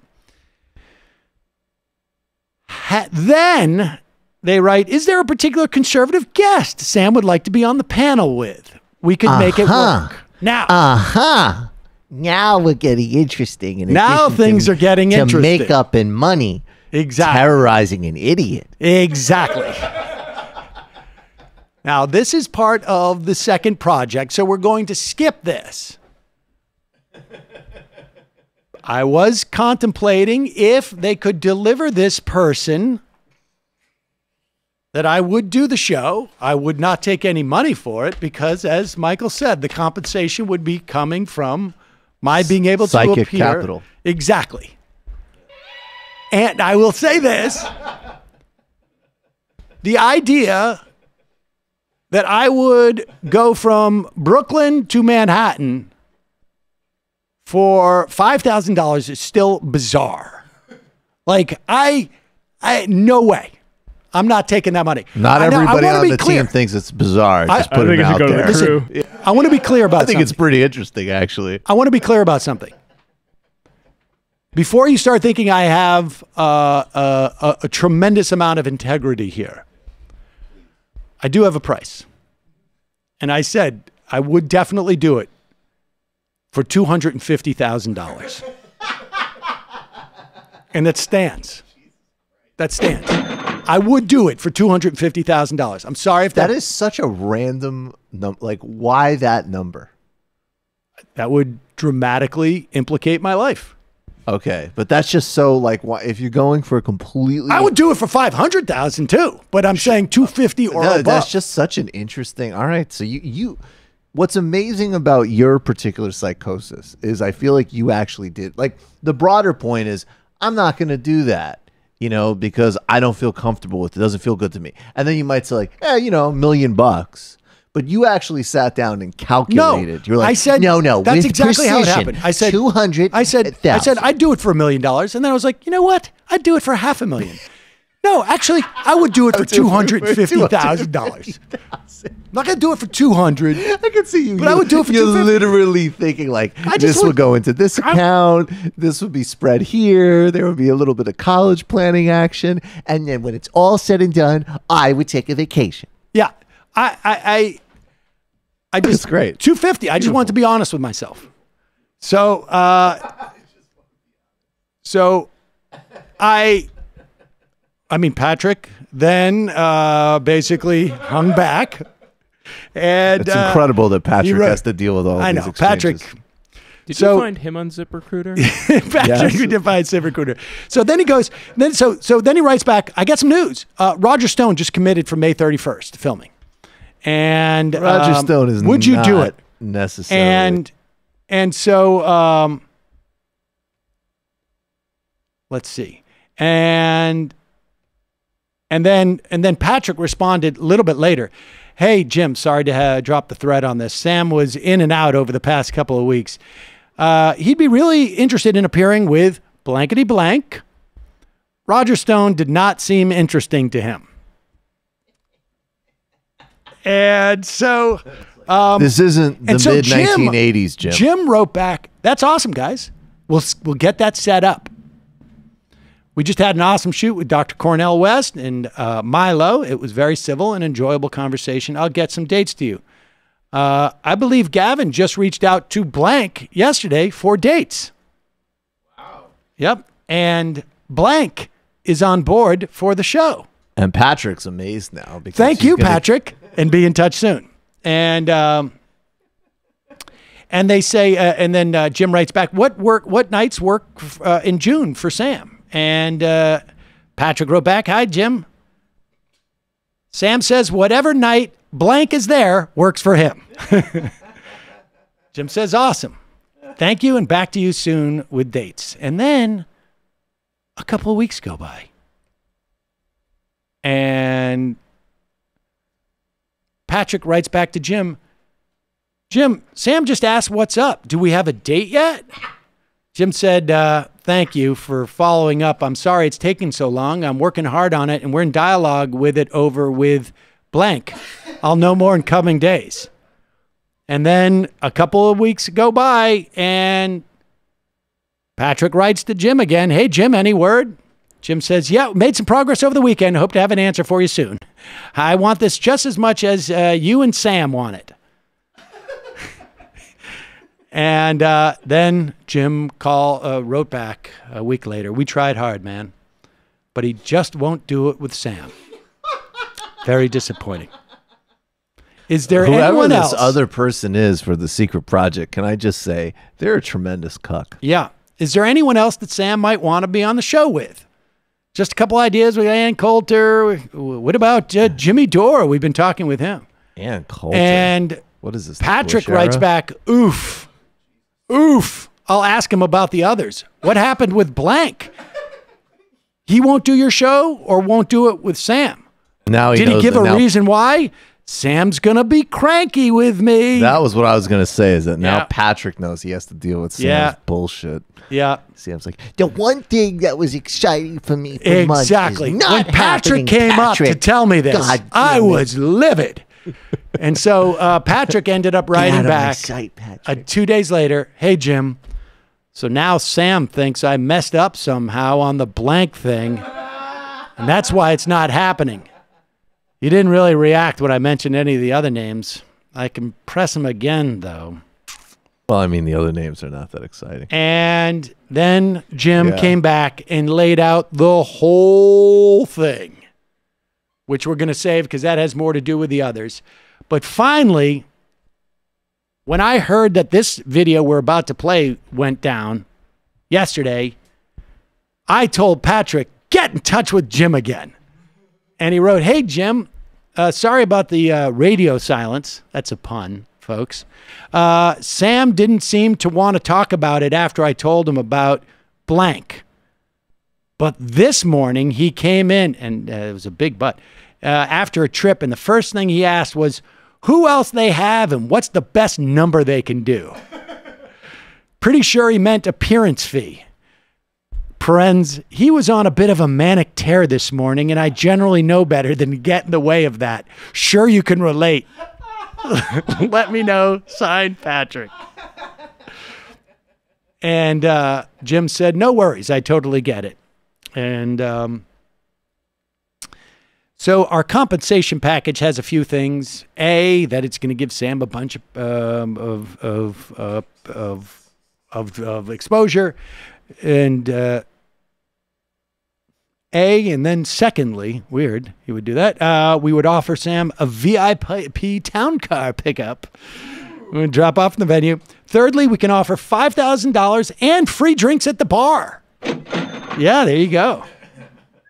And then he says, I think when blank sees the show with Sam, he's going to feel, quote unquote, one-upped. from Sam. I think you might already feel that way. Yeah. I think that there might already be. Well, all right. So here we go. And so it was only $5,000. It was not $250,000. Had it been $250,000, I got to be honest with you right now, I would not have done this video. But so here's the thing. What's clearly going on is someone either gave Gavin McInnes a tremendous amount of money, like an extraordinary amount of money, and didn't care what Gavin did with it at all. Because to spend $5,000 on getting me as a guest down there, I've got news for you. Well, for Gavin, it would cost $250, but for you, I will do it on the phone more or less for free. But he desperately needs some lefties on his show to get back into the community in some way, to get back into the YouTube, like to get back and be able to be seen as non-toxic. The zeitgeist. Into the zeitgeist. He just wants to get normalized. And so he also asked David Pakman, and had offered David Pakman, as far as I know, a similar compensation. And that was it.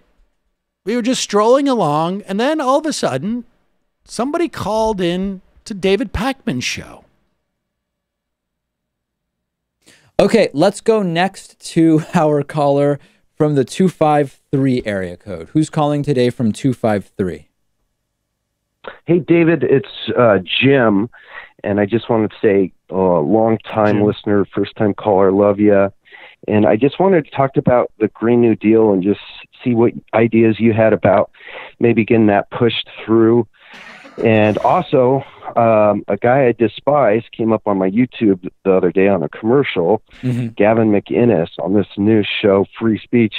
And I was trying to click out of it right away, and then all of a sudden I saw Dr. Cornel West and Mark Lamont Hill on the show. Yeah. And I actually checked it out, and it's a cool show in regards to just liberals nailing Gavin, and it was so awesome to watch, especially Mark Lamont Hill. I canceled my subscription because I saw all the shows, but I just thought it'd be awesome if you could get on his show and destroy him for us. So hold please. on. You canceled your subscription to what? Oh, I signed up just to watch the Dr. Lamont Hill I see. and Cornel West show on the Free Speech.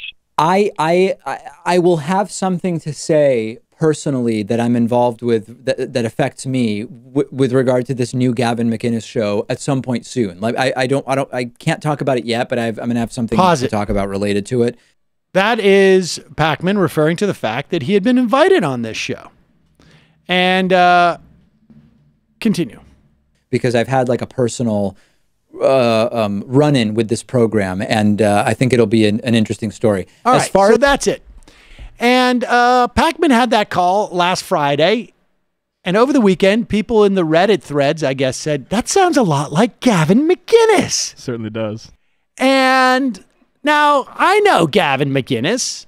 I've watched him on YouTube and whatnot, but I've hung out with him a couple of times years and years ago. And I have some good friends who used to be good friends with him. And I passed it on to those people. And they came back with, that sounds a lot like Gavin McInnes. And Pakman cut a video yesterday where he was convinced that it was. Gavin heard from some, David heard from some other people too, who were close in orbit with Gavin McInnes, who said that sounds like Gavin McInnes. Now the name Jim, that also struck me as odd. What's with all the Jims in Gavin McInnes's world? Now here's one other element that you should know. Apparently, sometimes when people call you, they have caller ID.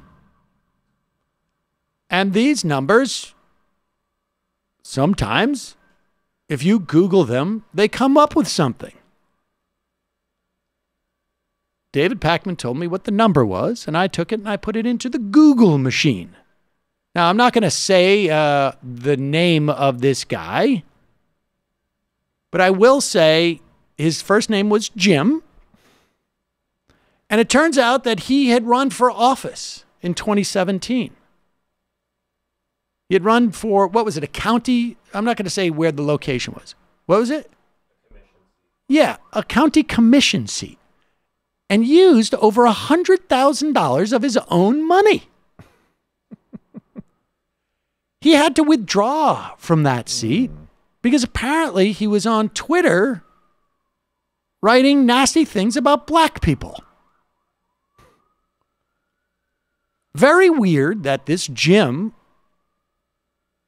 has become liberal all of a sudden and wanted to see Gavin bashed by Mark Lamont Hill. Now, I have some speculation about the relationship between Jim because maybe somebody wanted to use Jim's phone. Maybe Jim is actually a producer who's actually a fan of this show, even though he had that problem. I mean, who knows? Let me just say that I'm not some, overfed, comfortable, cushy Gen Xer, and I'm very offended that my guy Tom has not heard from this program, and I'm available for 50,000. Oh, the guy who works for you, Tom? Correct. So there you have it. Gavin McInnes is either getting money from a wealthy friend. I will tell you this, Jim is only 37. He's only bright. Yeah. To pay people to show up, and it's basically to whitewash him, or it's possible Gavin's quite wealthy himself. Hi, this is Jim. Do you want to spend my money in a totally reckless way? The idea that he would call into Pacman's show to try and convince Pacman, and that was all to convince Pacman to go on, right? Please go on there and handle him. But that was pretty crazy. Let me just go to the phones. You're calling from a 353 area code. Hello? Hello? Where are you calling from? What's your name? Am I on the program? Yes. Oh, great. I got through. This is Bob Fantella. First time, long time. Bob Fantella. And where are you calling from, Bob? I'm calling from the West Coast. The West Coast? The West Coast. Okay. I wanted to talk about why Donald Trump is like a racist. Yeah, well, but yeah, like really, really bad. He's a racist. Right. But I was on the YouTube the other day, and you know how the algorithms are, and so this guy, I really hate him. Yeah. Right-wing Mandela came up as a recommended. Right-wing And I guess he has this new show called Total Speech TV. Total Speech TV? Total Speech TV. Mm-hmm. And I was clicking off of it so fast, but then I saw that Atlantic contributing writer Peter Bynot was on. And so I clicked on, and Peter Bynot just destroyed him. Oh, it was Peter Bynot who is a contributor. He also edits the forward. Right. It's a great progressive. And then Michael Isikoff was on too, and they just trashed them about all the topics. Anyways, I was wondering if you would consider going on Total Speech TV too to talk about, to show that liberals are better and whatnot. Right. Okay. So like, so you were watching it with Isikoff and Peter Bynot. Peter Bynot. Really he's a contributing writer for the Atlantic. Peter Bynot. Wow. And he took right-wing Mandela and he said, "No, you're wrong about 67 borders. You're wrong," and he owned him. Wow. Would you go on the program and own and dunk on right-wing Mandela? Well, I will do that. I mean, I got to say, you have quite a bit of an accent yourself, Bob. Yes. Well, it's from where I grew up. I'm a person of color, which I know that you love. You're totally jazzed by that. Right. That's right. That's true. Well, I will definitely put it under advisement. Thank you for the call. Okay, looking forward, because if you could do what Isikoff did, then they would, he would be a heap on the floor. I'm glad to hear Okay. Allahu Akbar. Thank you. Oh, God. There it is, folks. It only gets crazier. I will finish. I will end up putting those emails together, and we will go over those in a more cohesive way when we do the larger story here.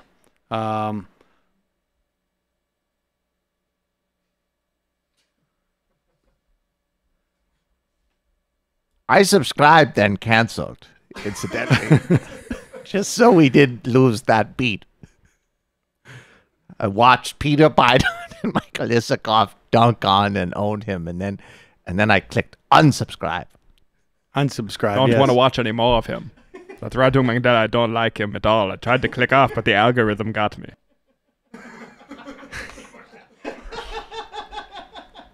Let's go to the phones. It might take all the strength I got to get to where I want, but I know somehow I'm gonna get there. I wasn't looking when I just got caught.